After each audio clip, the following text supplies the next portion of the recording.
प्रवक्ता हमारे साथ मौजूद हैं। पांडे जी, मैं आपसे जानना चाहता हूं कि इस आंदोलन में कांग्रेस पार्टी की भूमिका और इस आंदोलन से किसको क्या हासिल हुआ, आपको क्या हासिल हुआ?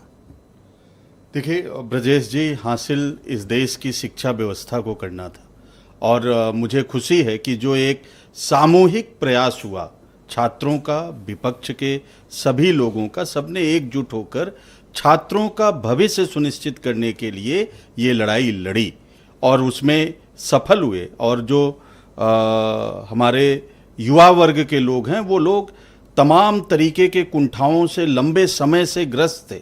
किसी साथी ने कहा, ठीक कहा, कि ये एक पूरा जैसे बादल धीरे धीरे वो भरता है और फिर बारिश होती है। ये यही हुआ। 2014 से हिंदुस्तान एक दोहरे चरित्र को देख रहा था और वो दोहरा चरित्र इंस्टाग्राम पे आ रहा था। मोदी जी क्या बोलते हैं और फिर वो उसका ठीक उल्टा करते हैं, ये सोशल मीडिया के माध्यम से इस देश के युवाओं में लगातार जा रहा था।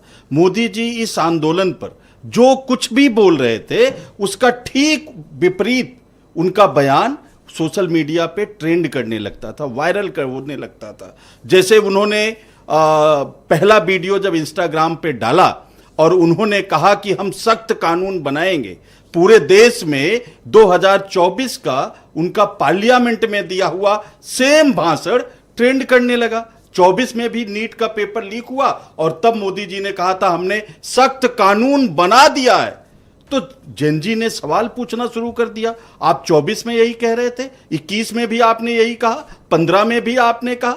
आप नहीं पूछ पा रहे थे तो जेनजी ने पूछना शुरू किया। नहीं, हम तो आप अपना काम सही से करते नहीं। तो ये बच्चे सड़कों पर क्यों होते?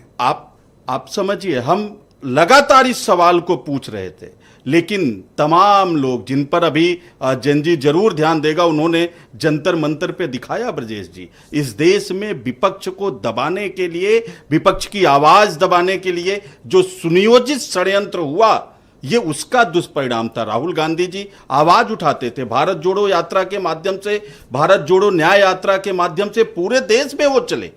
उन्होंने छात्रों की गूंज के माध्यम से, आरोप है कि आप लोगों ने इस आंदोलन में आग लगाने की कोशिश की।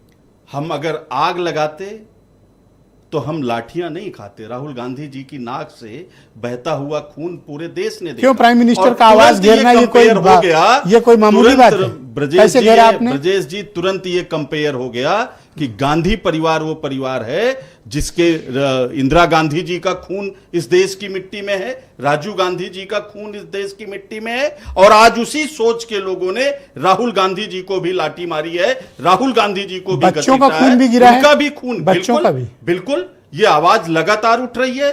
क्यों पैलेट गन चलाओगे आप बच्चों पर? AK-47 से मारोगे? ये हमारे जेनजी, हमारे युवा इस देश के आतंकवादी हैं, आप AK-47 चला रहे हो? इससे आप इस आंदोलन की आड़ में पांडे जी अपना तवा गरम करके रोटी सेकना चाहते हैं। ब्रजेश जी, राजनीति करने के लिए ही कांग्रेस पार्टी है, भारतीय जनता पार्टी है, जितने भी राजनीतिक दल बनते हैं वो राजनीति करते हैं। और राजनीति का मतलब भाजपा वाला नहीं जिसमें कोई चरित्र नहीं है। राजनीति का मतलब होता है सेवा। आप पूरा सोशल मीडिया, हो गए आप लोग, महत्वपूर्ण बात कह रहा हूं, पूरी सोशल मीडिया उठा के देख लीजिए, अपना पूरा आर्काइव ब्रजेश जी निकलवा लीजिए। 2004 से राहुल गांधी जी राजनीति में है, एक भी स्टेटमेंट उनका पहले दिए हुए बयान का विरोधाभासी नहीं है। लेकिन नरेंद्र मोदी का एक बयान दिखा दीजिए, जितने बयान उन्होंने दिए हैं 2014 से, उसका उन्हीं की भाषा में, उन्हीं का दूसरा भाषण उसके विरोध में आपको मिल जाएगा। बीरेन जी हमारे भारतीय जनता पार्टी उनकी नैतिकता और उनका चरित्र उजागर